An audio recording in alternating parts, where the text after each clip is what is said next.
Okay, I'm going to be doing a head-to-toe assessment on a newborn baby boy. First, I'm going to check the patient identifiers as well as the mom's identifiers. I want to make sure that both of those match. I'm going to perform hand hygiene, and in a real setting, I'd be wearing gloves, so we're just going to pretend that I have those on. Throughout this assessment, I want to make sure baby is kept warm, and I'm going to make sure that my hands and my stethoscope is warmed up before starting. So I have his little hat and a little blankie that I'll use to keep him warm. And then also I've put him under the radiant warmer here. I'm going to keep an eye on the baby's posture. I'm looking for flexion at the elbows, the hips, and the knees. I'm also going to assess body proportion and symmetry as baby moves. This is how I will be able to identify any gross abnormalities. So I'm going to go ahead and get his vitals. His oxygen levels were measured and his SpO2 is at 99%, which is within normal range. I'm going to take his temperature, which should be between 36.5 and 37.5 degrees Celsius. And his is within normal range. I'm checking his respiratory rate, which should be 30 to 60 breaths per minute. And I should listen and watch for a full minute.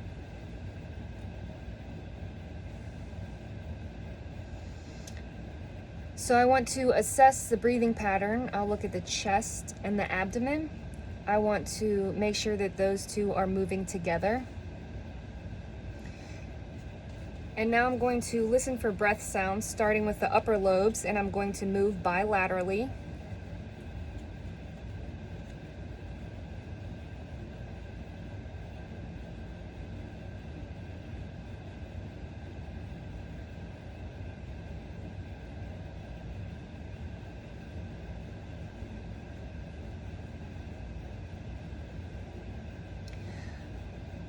The lungs may be a little wet sounding due to fluid in the lungs, but that should go away and they should become clear.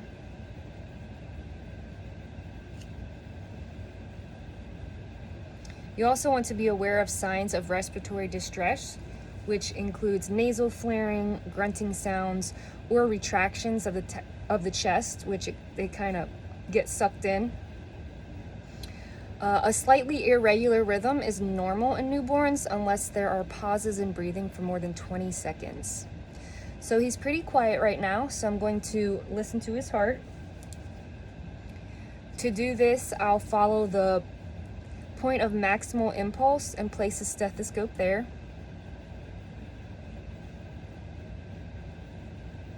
The normal range for a newborn should be 110 to 160 beats per minute. And I also want to listen for a full minute here. So that was a full minute.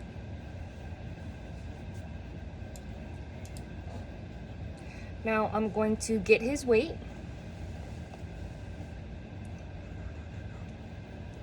All right. And he weighed 8 pounds on the dot, which is good. Full term baby normally is about 6 to 8 pounds. I'm going to measure his length from the top of his head to his toes. The legs should be extended.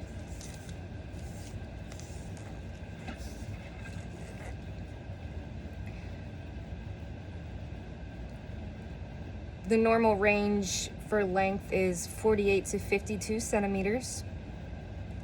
And I'm also going to measure his head circumference. I'm going to place a tape just above his eyebrows.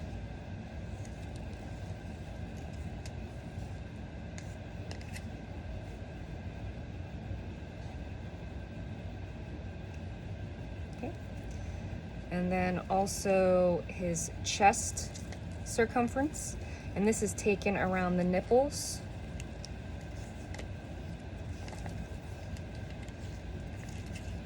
That should be 30 to 35 centimeters.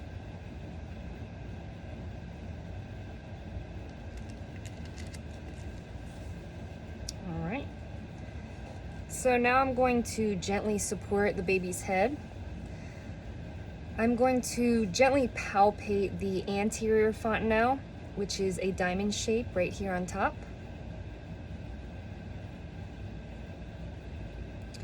And the posterior fontanelle, which is a triangular shape on the back. These should both be soft, flat, and firm. You may feel a pulsation at the fontanelle, which is normal. I'm also going to palpate along the suture lines to see if they meet or are overlapping. And either of these findings are normal in a newborn.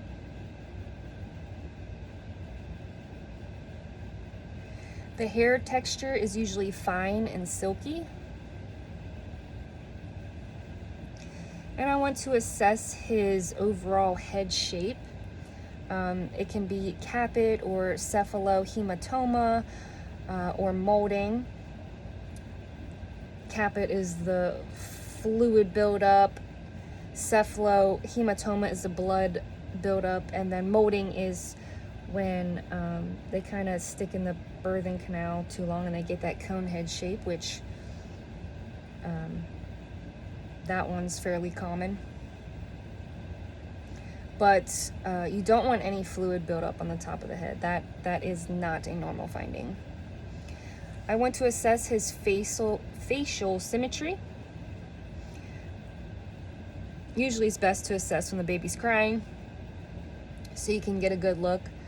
I'm looking at the placement of his eyes. Edema at the eyelids is common. Now I'm going to hold his head up, and he may open his eyes, which he did. So I'm going to check the color of his iris. It should be a deep blue. And then I'm also going to check his sclera for any jaundice. Sclera should be a bluish white. I'm going to check his pupils' reaction to light.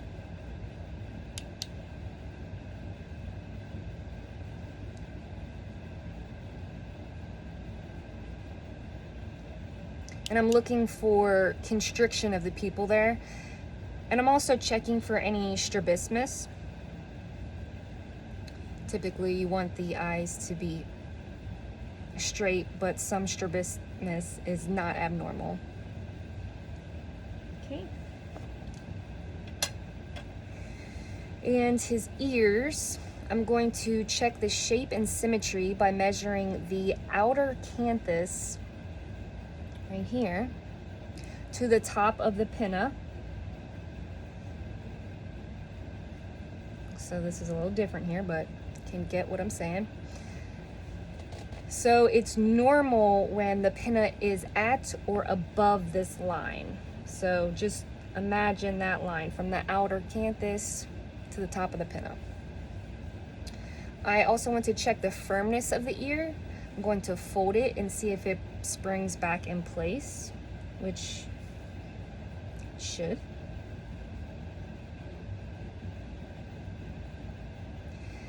And now I'll assess his hearing acuity and his moral reflex by clapping. And you can see there the baby got a little startled, so that reflex was good. I'm gonna check the symmetry of his nose. I'll check the patency by occluding one nair while his mouth is closed and see if the baby continues to breathe. And now I will switch the nairs with his mouth still closed. And he is still breathing in both nairs, which is good. Now I'm going to assess his mouth and check for the rooting reflex. I'm going to stroke his cheek and see if he opens his mouth to reach my finger. All right, so he's now latched onto my finger. So I'm going to assess his sucking reflex. And as my finger is in his mouth, I should be able to feel him sucking. So I'm going to palpate along the gum lines and the soft and hard palate. I may or may not provoke a gag reflex here. I'm also looking at the mucous membranes to make sure that they're pink and moist. And I will assess the palate further to make sure that the uvula is intact and the tongue is freely moving. And I'll also identify any Epstein pearls, which are the small white dots. Those are a common finding. Now his neck, I'm going to check and see if the trachea is midline. I'm going to separate the skin folds gently so I can carefully assess the skin at his neck. I'm going to assess for any masses or swollen lymph glands by palpating around the neck area. And there shouldn't be any masses or enlarged nodes. I'm checking for range of motion by turning the head from side to side. His head doesn't turn, but we're just going to imagine that. I'm also going to assess the tonic neck or the fencer reflex here. So when I turn his head and the extremities to the side, the extremities on the opposite side should bend. So it's kind of hard to do, so I just verbalized it. When assessing the chest, I want to check the integrity of the clavicle, and I want to do this to rule out any fractures that occurred from the birthing process.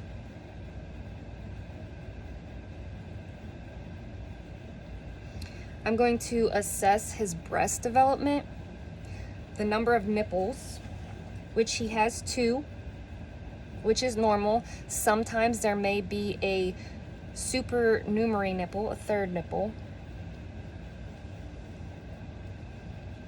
His areolas are full. And then I'm going to measure them.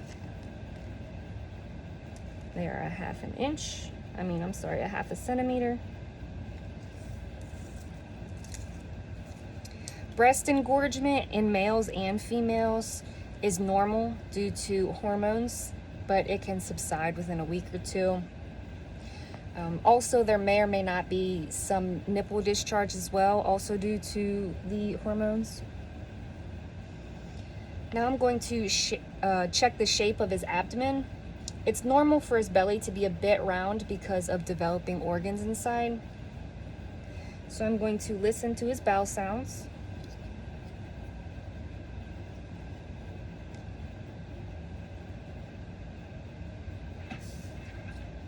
"30 seconds in each quadrant.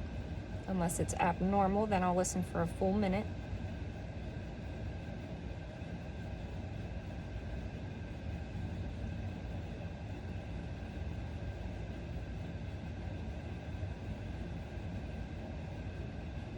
Okay, he has active bowel sounds, which is normal.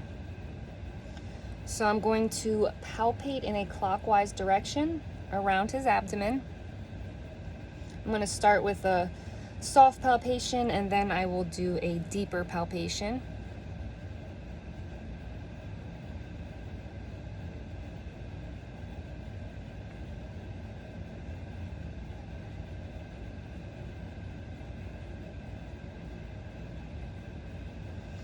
All right, I'm going to assess his umbilical cord.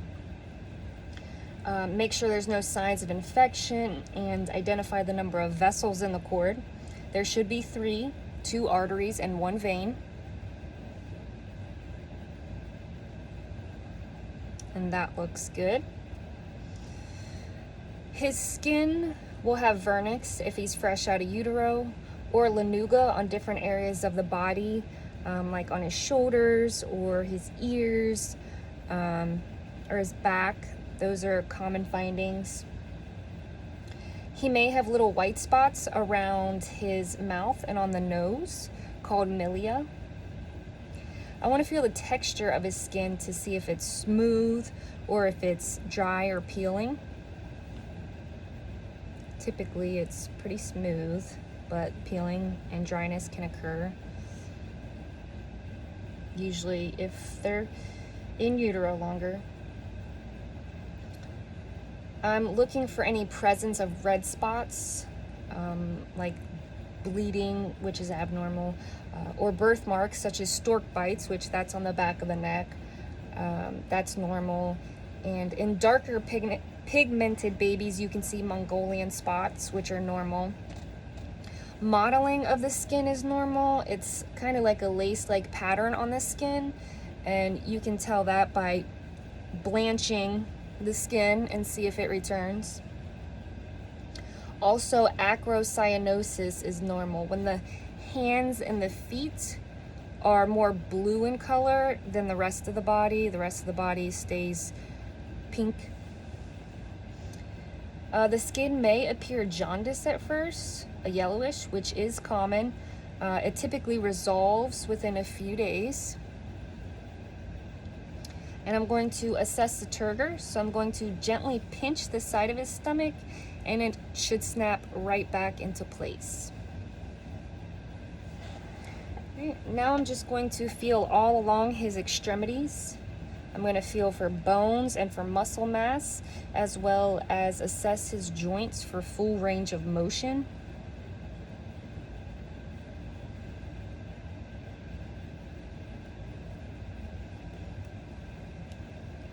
I'm going to count his fingers. He should have 10 fingers. That is the normal finding. And I'm also going to check the creases on his palm. Normal findings will be multiple creases in the hands.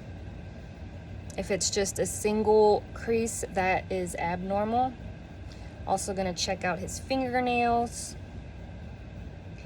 And I want to assess the palmar grasp. So I'm placing my finger in his palm, and he should grab a hold of it with a good little grasp, which he did. So now I'm going to count his toes. There should also be 10 toes.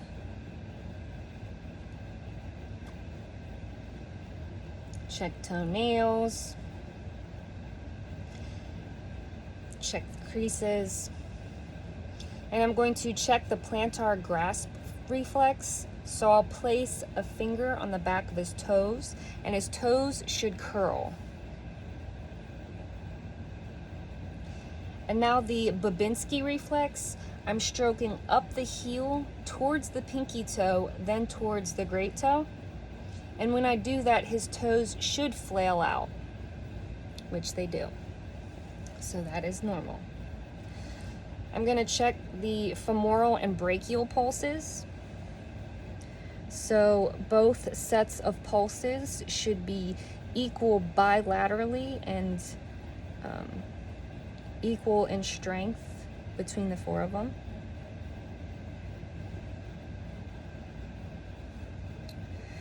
All right, he is circumcised, so I'm going to be checking the healing of the circumcision. It looks good. It's a little red, which is normal. It'll clear up with just a little bit of Vaseline like this. The meatus is visible at the tip of the penis. And he was full term, so he's got some rugae on his scrotum. For lighter pigmented skin, the scrotum is more pink, and in darker skin, it's more brown, so those would be normal findings. I'm going to palpate the testes. His are distended, which is normal. The baby should urinate within 24 hours of birth. Sometimes it can happen very quickly after birth. And now I'm going to assess the cremaster reflex. So I'll rub the upper inner thigh. And when I do this, the scrotum should twitch on that same side that I'm rubbing.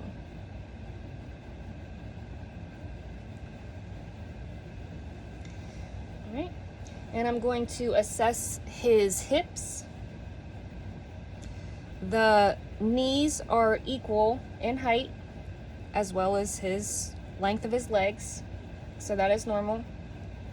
I'm going to perform the Barlow's test by adducting the hip and push up on the hip with my middle finger. And with the Ortolani test, I'll abduct the hip and push on the hip joint with the middle finger. It's hard to show this here, but you do not want to hear a click sound because this could indicate hip dysplasia. So these tests check for dislocations and the stability of the hips. All right, I'm going to turn him over and I'm going to check the symmetry of his scapula.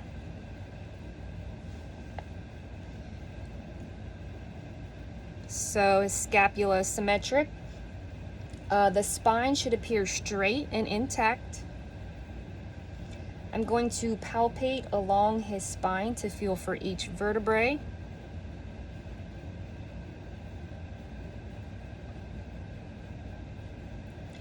At the bottom of his spine, I'm going to make sure the dimple here is closed, which it is. I'm going to stroke my finger alongside his rectum to stimulate his anal reflex. I can also check the anal patency by assessing the first bowel 24 to 48 hours after birth. That can also occur pretty quickly after birth, and that's called meconium. I'm checking his gluteal folds. Those should be symmetric. Now for a female, the labial majora, I don't think I said that right, should cover the labia minora.